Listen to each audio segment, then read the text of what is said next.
Welcome back. In your morning medical news, cutting back on sugar as early as infancy can protect against diabetes and high blood pressure later in life. A study in the UK looked at the post-World War II era. That's when sugar was being rationed, and it found that babies born during that time grew up to have a 35% lower chance of diabetes and a 20% lower chance of high blood pressure.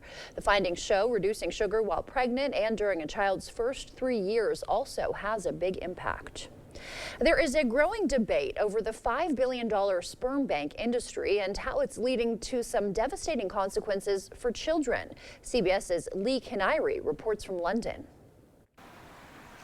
Louise McLaughlin was 13 when her parents told her she had been conceived by a sperm donor. It felt like the rug was just pulled from underneath my entire life. She was raised an only child in Ireland, but in her 20s signed up for genetic testing. Discovered she had a half-sister, and not long after that...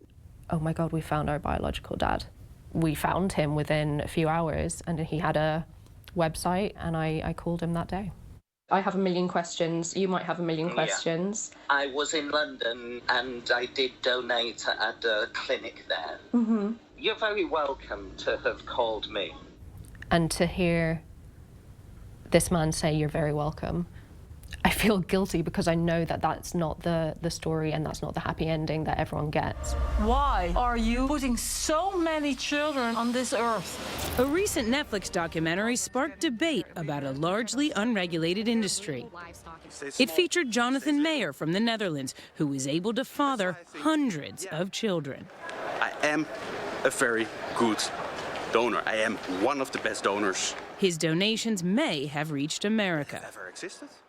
The U.S. does not have a national database tracking sperm donation, and there's no legal cap on how many donations can be made by one person, making it possible for those born to end up in incestuous relationships without knowing.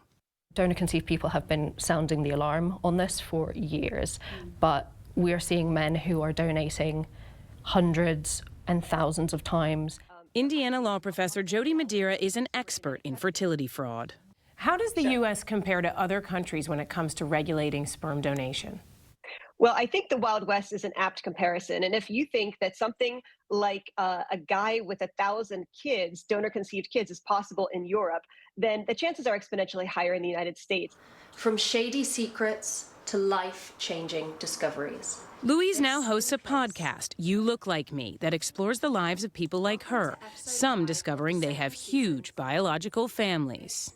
This journey of conception, this journey of fertility treatment, it does not end when you have a baby. It ends, all the way in the future when your child is grown up into a person, and these are real-world issues that they have to deal with. Louise says making parents aware of those risks could improve the donor industry.